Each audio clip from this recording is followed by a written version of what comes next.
Hey brothers and sisters, Steve Monette here with another video in my Bible Prophecy Bite series where we look at Bible scripture, history, and current events that all point to the soon return of Jesus the Christ. Okay, so for today's video, I want to do a short Bible study on the covenant with many and also to briefly respond to the latest leak of the Trump peace plan. Well, as you know, in my last video, I said I was going to do an upcoming video on the Antichrist and the Third Temple. And that is really the main purpose of this video today.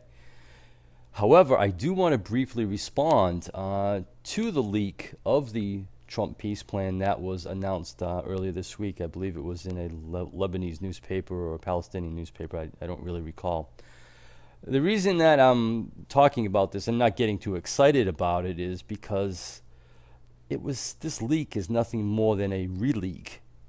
Okay, back in May 5th of 2019, there was a leak of the Trump peace plan, and you can see that on the Israel Hayom website. And when you compare the texts of the leak of May 5th of 2019 and the leak of the week of December 17th, you're going to see that the text is identical. So there's really nothing new here per se. What is interesting is that why it has been chosen to be re-leaked.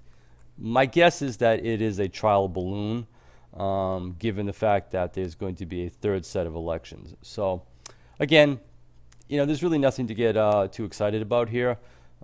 Except if they actually do propose to divide Jerusalem. If they do, then yeah, that's going to be a major, major issue that we're all going to have to watch very, very carefully, to say the least, okay? So with that, I'm not going to talk any more on that because, again, I already made a video on this, to be perfectly honest with you. All right, moving on. So let's talk about the covenant with many, okay? We've all heard the prophecy interpretation where a third physical temple will be built in Israel, and a person yet to be identified will become the Antichrist. He will sit inside of this third Jewish physical temple and create a peace treaty with many, and will break this peace treaty or covenant in the middle of a 7-year tribulation time period. And this all happens during the so-called 70th week of Daniel, which supposedly starts after a 2,000-year pause of sorts. Okay. Listen, I remember my grandfather teaching this in his Bible studies, and he even wrote a few articles on the subject as well. So I'm very familiar with this storyline. And I even discussed it with my father when he was alive, and I even asked him, I said, Dad, where did this theory even come from? And his answer was pretty simple. It's always been taught that way. Not a good enough answer for me, being the evidential type of guy that I am, but you get the idea. So here's the question. Can this interpretation be proven through the scriptures? Let's find out together, okay? As we know, this story starts in Daniel 9:24. And the next 3 verses are perhaps the most prophetic scripture in the entire Bible. And that says a lot. But here it is briefly, and you're all familiar with this, I'm sure. 70 weeks have been determined for your people and Jerusalem to finish the transgression, to make an end of sin, and to bring in forgiveness and everlasting righteousness. From the issue of the decree to rebuild Jerusalem until Messiah is 7 weeks and 62 weeks. Then after the 62nd week, Messiah will be cut off, and the people of the prince to come will destroy the city, and the end will come with a flood, and there will be a war right until the end, until desolation is completed. And he will make a firm covenant with many for 1 week, but in the middle of the week, he will put an end to all the sacrifices and grain offerings. And because of the abominations, will come another one who will bring destruction and desolation. Okay? So whenever I do a Bible study on a prophecy-related event, I always start out by asking 3 simple questions. Okay? And the first one is this. Has this event already happened in history? Second, Has the person being discussed already lived, and can his life and his actions be verified through history? If the answer is yes to either of those questions, then it's most likely that this is not a future event. Okay? Most likely it's not a future event. Finally, my final and third question is this. Whatever the interpretation is, can the proposed interpretation be supported by at least two scriptural witnesses? Okay? So when we look at this interpretation of Daniel 9:24 through 27, in an Antichrist sitting in a third temple, breaking a peace covenant with the Jews after, 7 years or 3.5 years. Let's ask those three basic questions, shall we? Was there a decree to rebuild Jerusalem? The answer is yes. We have archaeological and historical evidence that a decree to rebuild Jerusalem was issued in approximately 455 BC. Okay? Some will argue that the time was 457 BC. It doesn't matter for the purposes of this video. Okay? Second, did a person matching the description of Messiah show up 483 years after the decree to rebuild Jerusalem? The answer is yes. 483 years later, or 7 plus 62 weeks, brings us to approximately 30 AD. Jesus enters the temple and proclaims himself as Messiah. We have numerous historical writings that prove that Jesus Christ existed and walked the face of the earth during this time frame. Next question. Did Jesus die on the cross after the 69th week?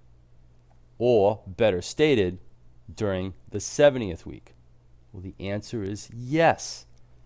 After a 3.5-year ministry, or in the middle of the 70th week, Jesus is executed on the cross in approximately 33 AD, just as Daniel stated.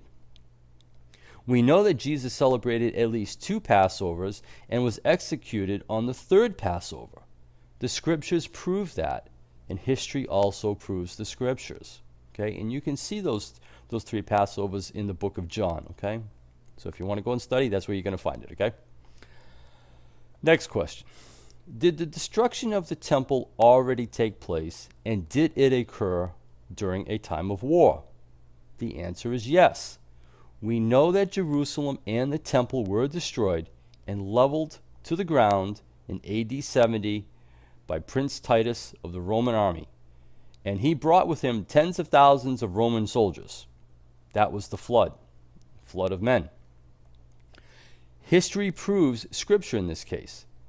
Jesus said that not one stone of the temple will be left standing. History proves that very fact when Josephus wrote that the Romans not only leveled the building, but that it was impossible to tell where the temple once stood. Once again, history proves scripture. Okay? In Daniel 9:25, I believe, Daniel states that the prince of the people to come would destroy Jerusalem. Well, guess what? We know that happened. Okay? Again, Titus, Roman army, he held the title of prince because his father was emperor. And it was he that destroyed Jerusalem and the temple, just as the scriptures prophesied and history has confirmed. So, next question. Why was the temple destroyed and left desolate? Well, this is the greatest part about the Bible, because scripture confirms scripture. Daniel 9:27 tells us that it was because of abominations. Well, guess what? Jesus tells us in Matthew 23, verses 37 through 38, that because Jerusalem had killed the prophets of old, their house was going to be left to them desolate. Jesus used the very same words from the book of Daniel. It's beautiful. You're going to love it. Next question. Was there a covenant with many that was indeed ratified? Of course, the answer is yes. It was Jesus that made the covenant with many. And how do we know that? Let's go to Matthew 26, verse 28. The scriptures prove it. The words are in red. Jesus states that his blood is the blood of the new covenant, and it is poured out for many for the forgiveness of sins. Once again, Jesus uses the very same words from Daniel 9, verses 24 and 27. It's beautiful. It's scripture proving scripture. It doesn't get any better than that, brothers and sisters. It really doesn't. Okay. Next question. Sorry, I get pretty excited about this stuff. Did the death of Jesus Christ put a stop to all of the sacrifices and grain offerings? Again, the answer is yes. Daniel 9:27 states that he will put an end to all sacrifices and grain offerings. Well, guess what? When Jesus died on the cross, the temple was rent into two pieces, thereby nullifying the need and the ability to perform animal sacrifices. We all know that Jesus was the perfect sacrifice and that his death put an end to the old covenant. So Jesus actually fulfilled this prophecy. We're not waiting for someone or some antichrist to come and fulfill this in the future.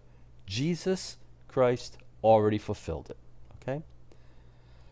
So finally, that leaves us with the issue of 70 weeks. And how is it supposed to be a future event? Well, first off, I've already just proven to you that Jesus was executed in the middle of the 70th week, just as the text clearly states. But for some question, or those diehard believers in the book of Daniel or any other book, I ask you a question. Where in the Bible does the Lord say that there is going to be an indefinite and unknown pause after the 69th week? The answer is, it's not there. It's manufactured. And it's nowhere in the entire Bible. Okay? Nowhere did the Lord ever do this. Because, think about this. If the Lord put a pause after the 69th week of unknown time frame, and then once it restarts again, called it the 70th week, it's not the 70th week. It's not even close. Okay? So it's a manufactured mindset. It's a manufactured theory, okay? It's not in the Bible. And if you can't prove it in the scriptures, I'm sorry, it's not a valid theory, okay? So, moving on. If Messiah has fulfilled every single prophecy as written in Daniel 9:24 through 27, then why are so many scholars insisting that these verses must apply to a future Antichrist who's yet to be identified? I wish I had that answer, because to me, it makes absolutely no sense whatsoever, okay?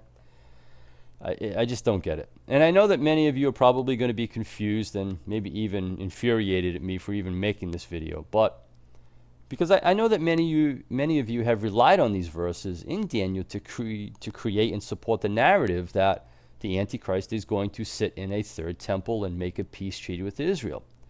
But I'm sorry, the scriptures do not support that narrative, okay? What the scriptures do support is that it was Jesus that made the covenant with many. And it was Jesus that ultimately caused Jerusalem and the temple to be destroyed and made desolate. And it was Jesus that caused the sacrifices and the oblations to stop when he died on the cross and the temple was rent into two pieces, okay? So for those of you that want to continue believing that the Antichrist must sit in a physical third temple, I'm not here to debate you. I'm not here to argue with you, okay? But I would encourage you to look at the Strong's. Well, let me take a step back.